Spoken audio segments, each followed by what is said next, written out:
Alright, so this is a suggestion via Patreon. The name of the video is The 10 Commandments. So this will be coming from George Carlin. Listen, if you guys are new here, please like and subscribe. The more that you like this content, the more that I know that you specifically would like to see more of this specific type of content, okay? Well, let's go ahead and just jump into this immediately.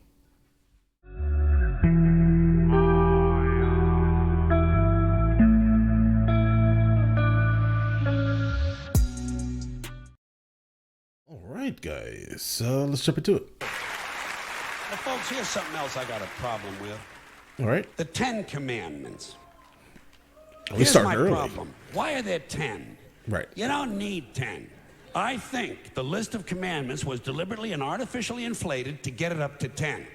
It's a padded list. Right. Here's what they did. About 5,000 years ago, a bunch of religious and political hustlers got together to try to figure out how to control people, how he's to going keep them hard. in line. All right. They knew people were basically stupid and would believe anything they were told, so they announced that God Like specifically if it was like mystical and unexplainable. had given them some commandments. Up on a mountain, when no one was around, God had given them the 10 Commandments. But let me ask you this. When they were sitting around making the I mean, the story does sound more realistic than the story Joseph Smith. shit up, why did they pick 10? Why 10? Why not 9 or 11? I'll Right. tell you why. Because 10 sounds official. 10 sounds important. They knew if it was 11, people wouldn't take it seriously. So what, are you kidding me? The 11 Commandments? Get the fuck out of here. Oh, wow, George. But 10 language, sounds sir. important. 10 is the basis for the decimal system. It's a decade. It's a psychologically satisfying number. The top Right. 10, the 10 most wanted, the 10 best dressed. Right. So having 10 commandments was really a marketing decision. Really? To me, it's clearly a bullshit list. It's a political document artificially inflated to sell better. I'm going to show you how you could reduce the number of commandments Okay. and come up with a list that's a little more workable and logical. Right. Enlighten me, sir. We're going to Enlighten start me. with the first 3, and I'll use the Roman Catholic version because those are the ones I was taught as a little boy. I am the Lord thy God. Thou shalt not have strange gods before me. Thou shalt not take the name of the Lord thy God in vain. Thou shalt keep holy the Sabbath. Right off the bat, the first 3, pure bullshit. Oh, Sabbath day, Lord's name, strange gods, spooky language. right. Buzzwords, Spooky keywords. language. Designed to scare and control primitive people. Right. In no way does superstitious nonsense like this apply to the lives of intelligent, civilized humans in the 21st century.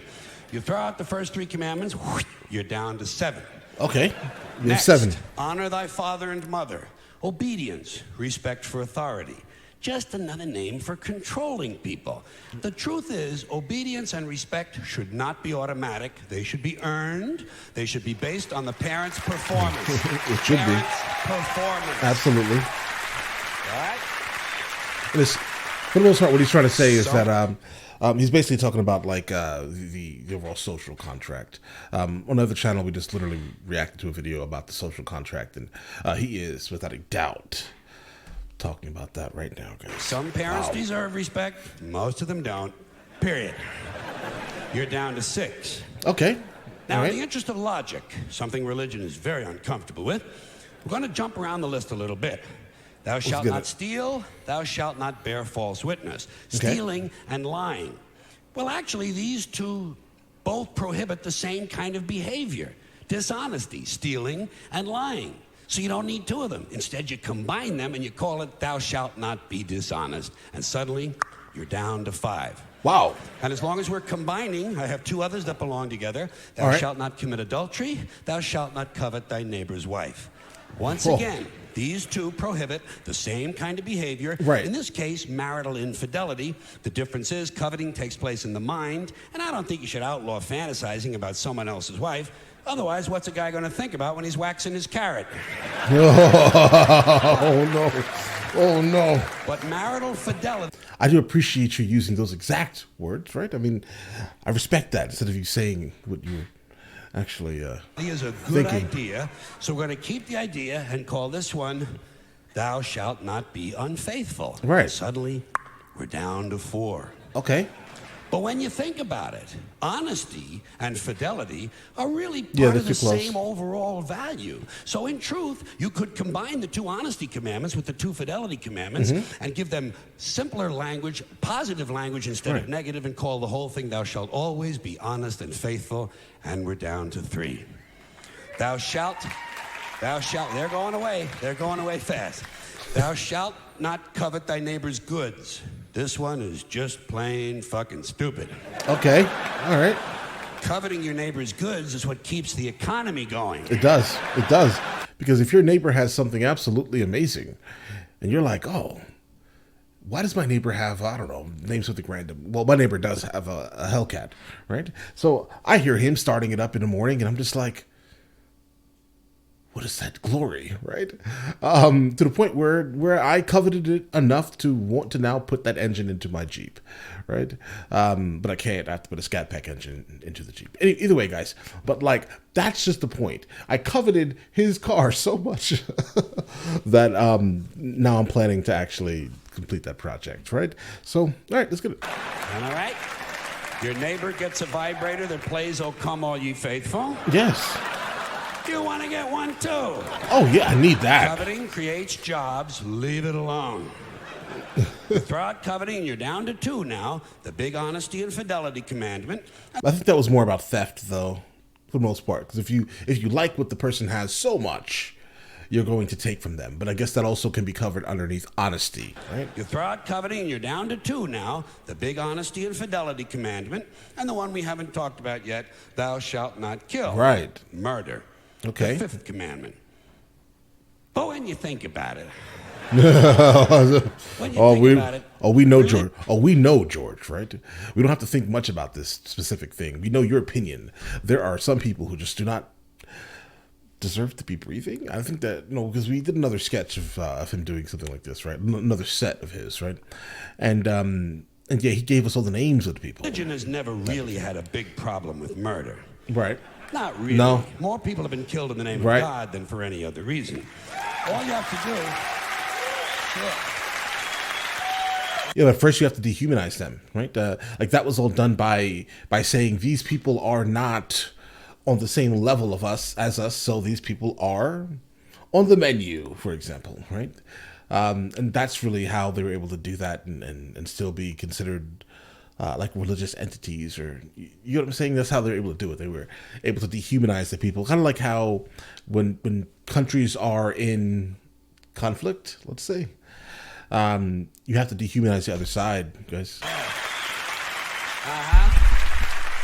All you have to do is look at Northern Ireland, the Middle East, Kashmir, the Inquisition, the Crusades, and the World Trade Center to see how seriously the religious folks take thou shalt not kill. The more devout they are, the more they see murder as being negotiable. Yep. It's negotiable. Fundamentalists of any religion. It depends. It depends on who's doing the killing and who's getting killed. So, with all of this in mind, I leave you with my revised list of the 2 commandments. Okay, the 2 commandments. Thou shalt always be honest and faithful to the provider of thy nookie. Thy nookie? And thou shalt try real hard not to kill anyone. Right, exactly. Unless, of course, they pray to a different invisible man from the one you pray to. Wow. 2 is all you need. Moses could have carried him down the hill in his fucking pocket. Right. And if they had a list like that, I wouldn't mind those folks in Alabama putting it up on the courthouse wall. As long as they included one additional commandment. Go ahead. Thou shalt keep thy religion to thyself. That's an absolutely amazing one that I think could be added, because like when it comes to like religion specifically with me, it doesn't really affect me, right? I've read like a lot of the books of worship. And it's just not for me, but we can easily talk about it if you want to talk about it, right? And I made sure that I read all of these things, just so I can understand what's being said at times, right? Or even relate to someone that's having a hard time and they are within some type of religion. They have this. I'm never trying to take anyone out of their religion. I never would. I never will ever try to do that. If this is important to you, then it's important to you. It's not my right to change you, right?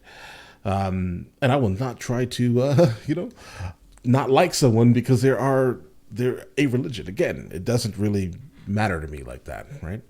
I respect you either way. But all right, listen, now let me know in the comments the next thing from him that I should be listening to, and I will get into that as soon as I possibly can. All right, listen, you guys all have an amazing day. Enjoy it thoroughly.